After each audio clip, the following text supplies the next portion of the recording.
El episodio cinematográfico de Jorge Ibargüengoitia. El episodio cinematográfico sucedió hace 4 años.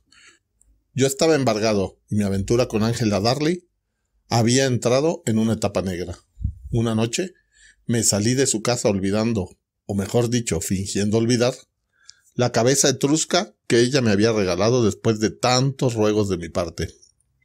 Yo estaba furioso porque ella había insistido en leer las líneas de la mano del joven Arroyo, y le había dicho lo mismo que me había dicho a mí 3 años antes. Resulta usted muy atractivo para cierta clase de personas. Esa noche la soñé, con bigotes y oliendo a azufre. Le perdí el respeto. Al día siguiente, hice una fiesta e invité al joven Arroyo, que me relató sus aventuras con Ángela Darley. Afortunadamente no habían llegado a mayores. Al verme irreemplazado, me puse tan contento que bebí más de la cuenta y acabé a las 6 de la mañana bailando en el Club Nereidas. Esta fue la obertura del episodio cinematográfico. Desperté a las 6 de la tarde, en estado deplorable, con la noticia de que Felisa Gross y Melissa Trireme querían hablar conmigo y estaban esperándome en la sala. Bajé a saludar envuelto en un impermeable, porque desde los 13 años no he tenido nada que pueda llamarse bata. En la sala, tomé asiento y me cubrí la boca con la mano, discretamente, para que la fetidez de mi aliento no molestara a las visitantes. Melissa, que era poetisa y argumentista, quería hacerme una proposición que me pareció sensacional. Para empezar, me explicó las condiciones en que estaba la industria cinematográfica. Esto era por allá de 1958. Los últimos descubrimientos de los cazadores de talento consistían entonces en la amante del gerente del Banco de Auxilio Agropecuario, una hacienda abandonada en el estado de Morelos, un oso amaestrado y su compañero inseparable, un niño oligofrénico y chimuelo, que era el único que lo sabía dominar. Con estos elementos se había pensado hacer una superproducción megatónica en Technicolor anistagmático.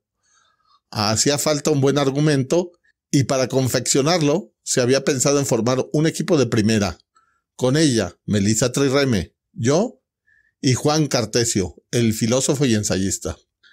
El dinero se nos entregaría en 2 partes, una al terminar el argumento y la otra al terminar la adaptación.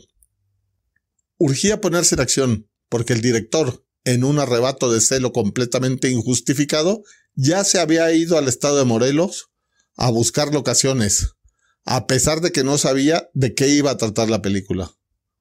A mí me convenía tanta prisa, porque había decidido comprar un blazer azul marino que había visto en el aparador de la Casa Rionda. Al día siguiente, nos juntamos Melissa, Juan Cartesio y yo. Cualquier observador inteligente hubiera comprendido que aquello no iba a dar buenos resultados. Sin embargo, nosotros no fuimos capaces de ver la trampa en que estábamos metiéndonos.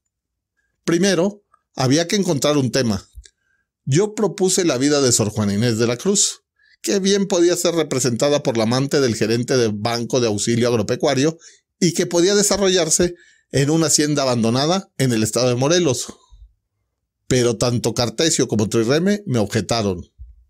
Ahora comprendo que con mucha razón, que si el personaje central iba a ser Sor Juana Inés de la Cruz, íbamos a tener muchas dificultades para asimilar en el argumento al oso amaestrado y al niño oligofrénico.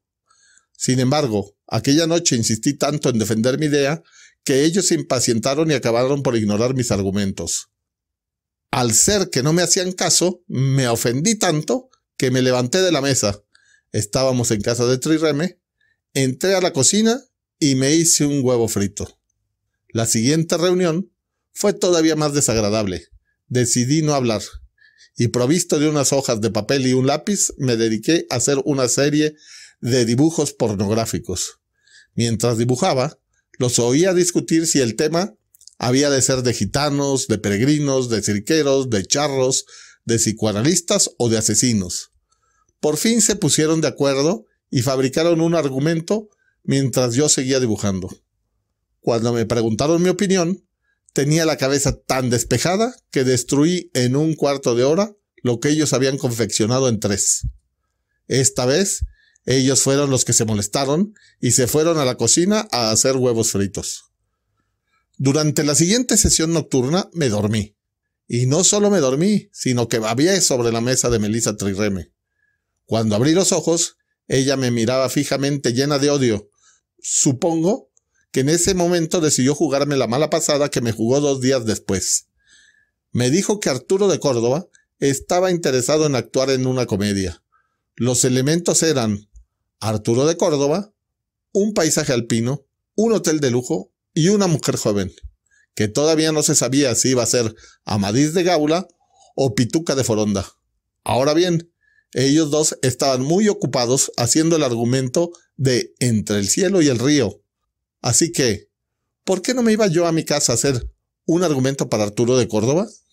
Me fui a mi casa y estuve 2 meses y medio haciendo argumentos para Arturo de Córdoba. Ahora estoy convencido de que esos argumentos están en la basura, pero ¿quién los puso ahí? ¿Arturo de Córdoba? ¿Pituca de Foronda? ¿O Melissa Trireme?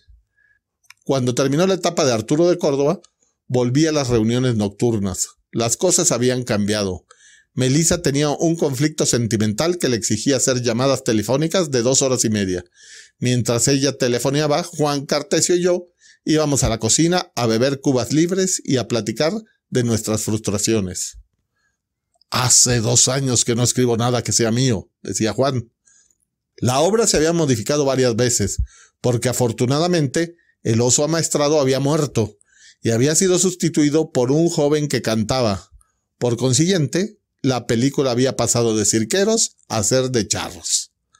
Por otra parte, el productor había decidido que la heroína sufriera de poliomielitis aguda, para que la última imagen de la película fuera la del cantante empujándola en una silla de ruedas. Cuando todo parecía resuelto, a alguien se le ocurrió la maldita idea de que todo pasara en tiempos de la revolución. Así que tuve que irme a mi casa otra vez a leer 8,000 kilómetros en campaña. Cuando terminé la lectura, escribí una escena inspirada en la batalla de Santa Rosa, con federales, revolucionarios y vías de ferrocarril que me quedó muy bien. Pero entonces la amante del gerente del Banco de Auxilio Agropecuario descubrió que los sombreros de campana y los chemises le sentaban estupendamente. Adiós revolución, adiós federales, adiós revolucionarios, adiós balazos. La película iba a tratar ahora de la vida de un cantante que, después de muchas privaciones, llegaba a triunfar en el Teatro Degollado. La hacienda abandonada del estado de Morelos había caído en desgracia. Hubo necesidad de hacer todo otra vez, hasta aquella escena en la que después de una larga secuencia a base de intershots mostrando botas que yenden burós, puños que yenden ventanas, rifles que yenden puertas, una carrancista hendía a Beatriz, la hermana menor de la heroína. Esta reparación tuvimos que hacerla Juan Cartesio y yo, solos, porque Melissa, al ver que la cosa se prolongaba ad nauseam, había decidido no dar golpe. Había comprado uno de esos libros enormes llamados diarios. Había apuntado en él una infinidad de números y pasaba las noches haciendo sumas. El cansancio, el descontento y la miseria empezaron a hacernos mella. Cartesio y yo pasábamos la noche entre la máquina y el couch. Uno dictaba y el otro escribía. De vez en cuando suspendíamos el trabajo e íbamos a la cocina, pasando al hacerlo junto a Melissa, que seguía en la mesa del comedor haciendo sumas. En la cocina preparábamos cubas libres, platicábamos un rato y veíamos con horror cómo nos iba creciendo la barba. Una noche, Cartesio cometió el error de confesarme que pensaba escapar. ¿De qué? De la Trireme, de Entre el cielo y el río y de mí. Decidí adelantármele. Mi oportunidad vino 2 noches después. Melissa me dio un billete de 500 pesos y me pidió, como un gran favor, que fuera a comprar un garrafón de Bacardí. Tomé el billete, salí de la casa y no he vuelto a poner pie en ella. Al día siguiente, fui a la Casa Rionda y me compré el blazer. Durante 2 meses, creí que Melissa Trireme iba a presentarse en mi casa a cobrarme los 500 pesos, pero supongo que prefirió castigarme con su silencio, y no he vuelto a verla. Entre el cielo y el río nunca llegó a filmarse, Los fondos con que iba a ser financiada fueron retirados cuando el gerente del Banco de Auxilio Agropecuario descubrió que su amante le era infiel.